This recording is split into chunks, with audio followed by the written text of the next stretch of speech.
Thaís, tchau Pedro, muito obrigado. Tchau, Cláudio. Agora são 6h01. Já aqui nos Bastidores do Poder, o professor Marco Antônio Villa, em áudio e vídeo, também no youtube.com/Rádio Bandeirantes Oficial, falando sobre os assuntos desta segundona. Você está ouvindo Bastidores do Poder, na Rádio Bandeirantes. Hora da nossa conversa com o professor Marco Antônio Villa, ao vivo aqui no Bastidores do Poder. Tudo bem, professor? Tudo bem, tudo tranquilo. Vamos falar sobre um dos assuntos do dia. O Procurador-Geral da República, Augusto Aras, diz que o Ministério Público tem sim que se pronunciar na história do inquérito das fake news no Supremo Tribunal Federal. Pelo regimento interno da Corte, o Supremo começou essa investigação de ofício, sem ser provocado, e o ministro Alexandre de Moraes, o presidente Dias Toffoli foram muito criticados por isso, e o MP agora está forçando a barra para atuar nesse caso. Como é que o senhor está vendo essa polêmica, hein, professor Marco Antônio Villa? Olha, vamos ver o que vai dar, né? Mas em relação a fake news, acho que a questão central, me parece, é a CPMI que está sendo desenvolvida no Congresso Nacional, que inclusive essa semana começa a ouvir, não sei se é o primeiro depoente, mas o deputado Alexandre Frota. Eu acho que ali é que vai ficar muito quente o clima, porque foram também convidados ou convocados, são situações diferentes. Convite você aceita, convocação você é obrigado aí. Também a deputada Joyce Hasselmann, o Carlos Bolsonaro e um número muito grande de pessoas. Então eu acho que o que está ocorrendo no Supremo, não me parece que aquilo vai seguir em frente. Eu acho que importante mesmo é do outro lado da Praça dos Três Poderes, e essa semana a CPMI sobre presidência do senador Ângelo Coronel, do PSD da Bahia, que pelo que eu acompanhei nos últimos dias, é uma pessoa que está querendo levar muito a sério esse trabalho, e ali vai ser revelado muita coisa, não só do processo eleitoral, né, de todos aqueles perfis piratas, falsos, né? O uso do WhatsApp, e quem é que financiou? Porque a minha dúvida nisso tudo, circula coisa falsa, o pessoal monta, mas tem gente que paga, gente daqui, de Pindorama, né? Da terra descoberta por Cabral, e eu quero ver quem é que financiou. Então acho que ali é fundamental a CPMI sobre presidência do senador da Bahia, Ângelo Coronel. Esse inquérito sobre as fake news, né, do Supremo Tribunal Federal, ele foi iniciado e tinha denúncia grave lá, né, a história da Deep Web, ministro do Supremo que estava sendo seguido em aeroporto, tinham informações ali importantes. Agora, o difícil é entender por que o Supremo não quer a manifestação do Ministério Público Federal nesse caso, né, professor Villa? Não me parece correta a interpretação, mas o Supremo entende que seu regimento tem força de lei, né? O que também eu acho, como um simples cidadão, parodiando essa de Queiroz, um pobre homem nascido em São José do Rio Preto, eu acho que o regimento não tem força de lei, mas porém assim que entende o Supremo, e acha que isso é possível, de acordo com o regimento do Supremo Tribunal Federal. Isso vai dar uma pendência jurídica muito grande, mas creio, sinceramente, que em termos de investigação, isso não vai chegar muito à frente. Inclusive que tem essas questões que nós todos sabemos. Você não pode investigar, né, processar, julgar, não é a mesma instância, né? Isso não pode, né? Teria de ter a participação do Ministério Público. Nesse sentido, o Augusto Aras está absolutamente correto.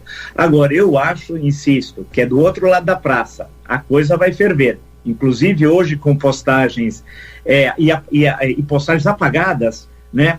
Em nome do presidente da República. Aliás, nós falamos sobre isso aqui, viu? Aliás, o ouvinte que estava acompanhando Bastidores do Poder desde o início, nós exibimos aqui o vídeo que estava publicado aí no Twitter da conta do presidente da República, e depois, durante o programa, os ouvintes nos alertaram que ele tinha sido apagado, viu, professor? Perfeito, eu estava acompanhando, é verdade, e apagou mesmo, e é inacreditável o conteúdo, né? Chile, Argentina, Bolívia, Peru, Equador, mais que a vida, a nossa liberdade. Eu quero saber que relação o presidente da República estabelece entre Chile, Argentina, Bolívia, Peru e Equador. Eu gostaria de saber, né? E aí, Brasil acima de tudo, Deus acima de todos. Você note que esse tipo... Primeiro foi o filho que fez isso, portanto é caso de crime, né? A gente tem que ter coragem, não pode ter medo. é crime. O filho, Carlos, está apostando em nome do pai. Só que o pai simplesmente é presidente da República, se não me engano. Nunca na história do Brasil um presidente da República teve um filho com esse tipo de interferência em assuntos públicos. Isso é caso de crime. Alguém tem de denunciar no sentido jurídico, né? Entenda-se. Carlos Bolsonaro, ele está cometendo sucessivos crimes. Eu não vejo o Ministério Público se mexer. O Augusto Aras, por exemplo, os ministérios estaduais, alguém, né? Porque não é possível, pois esse vídeo criminoso, esse vídeo realmente é preocupante e cria problemas com os nossos vizinhos. Problemas com o Chile, com a Argentina, com a Bolívia, Peru e Equador. E já que ele está querendo criar problema, eu avisaria ao senhor presidente da República quem ganhou a eleição em Bogotá ontem. Como ele não acompanha nada, é uma pessoa de poucas letras, né? Ganhou a senhora Cláudia Lopes. Primeira vez que uma mulher de esquerda ainda, viu? De esquerda, Bolsonaro, toma cuidado, é um demônio, né? Ganhou a eleição em Bogotá, né? Cláudia Lopes. Pior, estou aqui dando como fonte aqui o jornal Globo, né? Que coloca a importância disso. Segundo o jornal, essa é uma ex-senadora de origem popular, lésbica, forte defensora do processo de paz com a extinta guerrilha das Farc, e ela ocupa agora o segundo cargo mais importante no país depois da presidência da República. Será que vai ter uma postagem contra a cidade de Bogotá? Porque agora é assim, o Brasil não, ele, né, está contra tudo e contra todos. Registre, nós teremos seríssimos, eu tenho falado isso há meses, um dos únicos a colocar o dedo na ferida. Nós vamos ter problemas políticos, diplomáticos e comerciais. Ele é um irresponsável, ele não pode fazer isso. Nunca na história do Brasil um presidente agiu assim. E ele atacou hoje também órgãos de imprensa e ameaçou as concessões de rádio e TV de não serem renovadas. Aberte, alguém tem de entrar em campo. Isso não pode, nunca um presidente da República. Lula não fez isso. Dilma não fez isso, né? E ele está fazendo, ele está ameaçando os concessionários de rádio e televisão de não renovar a concessão. Está aqui, na internet, ele está postando. Isso não pode, né? Um presidente da República não pode usar o cargo para ameaçar os adversários ou supostos adversários, e nesse caso em tela, a liberdade de imprensa. Aí voltamos à questão, isso é crime constitucional, artigo 220, né? Então a questão que se coloca é que o país está em abolia, sabe? Está com abolia. Agora, eu estou ligado a mil por hora e acompanhando tudo e falando, desculpe dizer isso, tendo a coragem de falar, coragem. Porque a gente não pode se calar, é o momento que a cidadania tem de se manifestar, porque a cada momento vai avançando o autoritarismo, agora querendo calar rádios e TVs com esse tipo de ameaça. E além, esse é um ponto. O outro ponto, criando problemas diplomáticos, porque a questão da Argentina é o nosso terceiro parceiro comercial, eu falo todo dia isso no jornal Primeira Hora. E agora, essa postagem e essa questão do leão aqui, que era uma coisa patética, né, que vocês viram e apresentaram, né, todo mundo cercando, o Bolsonaro que vai salvar o mundo. E o Ernesto Araújo também postou, eu acompanho, não por gosto, porque não tenho nenhuma vontade de ter qualquer contato pessoal com esse tipo de gente, com esse tipo de pessoa. O Ernesto Araújo, que é o ministro das Relações Exteriores, também falou em questões demoníacas. Isso eu sei de onde vem da Virgínia, dos Estados Unidos. A semana passada, aquele cidadão estava escrevendo essa expressão sucessivamente. E eles repetem aqui. Ele, Ernesto, e um tal de Felipe Martins, um rapaz totalmente desequilibrado, que é assessor, não é diplomata de carreira, registres. Então, estou falando que tem um demônio aqui na América do Sul. Eu não estou vendo um demônio nem no Chile, nem na Argentina, nem na Bolívia, no Peru, no Equador, e nem a prefeita eleita em Bogotá. Não tem demônio, não. Isso é manifestação de democracia. E democracia é pluralidade. É conviver com diferentes visões de mundo. A presença da crítica é essencial. Quem não critica, né, fica de joelhos. Como diz o Walter Franco, recém-falecido, grande músico. Não tem a espinha ereta e o coração tranquilo, né? Então, a gente tem que fazer esse papel. É o papel da crítica. E o poder, Pedro, você sabe que o poder odeia a crítica. E no Brasil, que tem uma tradição autoritária, né? É bom lembrar que democracia mesmo nós temos há 31 anos, desde o dia 5 de outubro de 88, quando da promulgação da Constituição Cidadã, democracia plena, né? Então é assim, é assustador. Esse tweet que ele fez, que o filho escreveu em nome dele, é vergonhoso, Professor Marco Antônio Villa, volta amanhã às 7 da manhã aqui no Jornal Primeira Hora. Grande abraço, hein, professor? Até mais. 6h16, Thaís, vamos aproveitar para ir a Brasília, que o professor Villa falou sobre a história das fake news no Congresso Nacional. A Isabel Mega está acompanhando esse caso, vai atualizar as informações para nós ao vivo aqui na Rádio Bandeirantes. Boa noite, Isabel, tudo bem?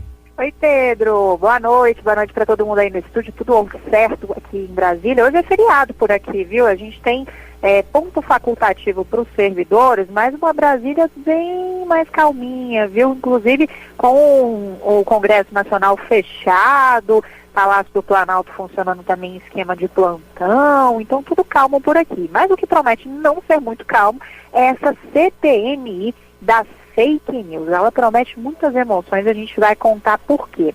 Essa CPMI, ela foi criada com um amplo poder aí de investigação, que vai, por exemplo, ataques cibernéticos, casos de cyberbullying, uso de perfis falsos que podem ter influenciado nas últimas eleições. Agora, ela vai render momentos em que os políticos vão ouvir a si próprios e que podem render também um certo desconforto ao Palácio do Planalto. Nessa quarta-feira, o deputado Alexandre Frota, que foi expulso do PSL de São Paulo e agora está no PSDB, ele vai falar aos próprios pares, e essa expulsão dele não foi nada calma, não foi nada tranquila, né? Então, ele foi chamado, segundo os parlamentares que apresentaram esse requerimento, por ele ser um conhecedor dos bastidores da produção de conteúdo político para a internet, e é claro, se espera que ele toque também na questão da relação entre o PSL e também os casos do partido na internet. E até aqui, houve convites e convocações aprovados para 4 deputados federais. A lista de parlamentares dá uma ideia do quanto essa CPMI pode mirar o governo Bolsonaro. Além de Frota, há nomes atuais do PSL que também se distanciaram do presidente Jair Bolsonaro e que devem ser ouvidos. O ex-líder do PSL na Câmara, o delegado Valdir, e a ex-líder do governo no Congresso, a deputada Joyce Hasselmann, já tiveram os convites aprovados. Agora há pouco eu estava conversando com o deputado delegado Valdir, e ele diz que tem sido alvo frequente de ameaças, de ofensas nas redes sociais, e que isso aumentou muito depois de toda essa crise do PSL. Ele era líder do partido, ele foi tirado da liderança. Quem está na liderança agora é o deputado Eduardo Bolsonaro, da outra ala do partido, e o delegado diz que essa saída dele coincidiu com esse momento em que essas ameaças aumentaram, e ele atribui boa parte desses casos que vem acontecendo a grupos que são ligados ao presidente Jair Bolsonaro. Então é um assunto que ele deve levar sim para a CPMI. Por enquanto ainda não está agendada a data da audiência dele, mas ele se colocou já à total disposição. A deputada Joyce Hasselmann, por outro lado, ela já deu entrevistas em que disse que assessores do presidente Jair Bolsonaro e dos filhos dele atuaram nas redes sociais com perfis falsos na internet. São contas que servem para campanhas de difamação, divulgação de informações falsas, segundo a parlamentar. O requerimento para o convite dela também já foi aprovado e também ainda não há data da audiência. Os holofotes dessa comissão, eles também podem ser divididos com artistas, isso porque há requerimentos que ainda vão ser votados e que convidam desde o Caetano Veloso, as atrizes Thaís Araújo, Carolina Dickmann, todos vítimas de ataques na internet. Já tem um convite também aprovado do youtuber Felipe Neto. Isso dá aí para o nosso ouvinte uma dimensão do que essa CPMI promete investigar. Vamos ver se lá ao final dos trabalhos ela vai produzir algum resultado. Valeu, Isabel Mega, falando direto de Brasília, conosco ao vivo aqui na Rádio Bandeirantes. Está calor aí em Brasília, Isabel? Tá quente, viu? A gente teve uma temperatura agora à tarde de 31 graus. Olha que beleza. Pois é, tá bastante quente. Lago Paranoá nos espera, né, Isabel Mega? Pois é, mas assim, de vez em quando tem uma chuvinha para dar uma refrescada, né? A seca não tá mais naquele auge que tava, não. Então tá bom. Valeu, Isabel. Um beijo, até a próxima. Tchau. Até a próxima. Amanhã, 32 graus de máxima na cidade de São Paulo, e na sequência dos bastidores do poder.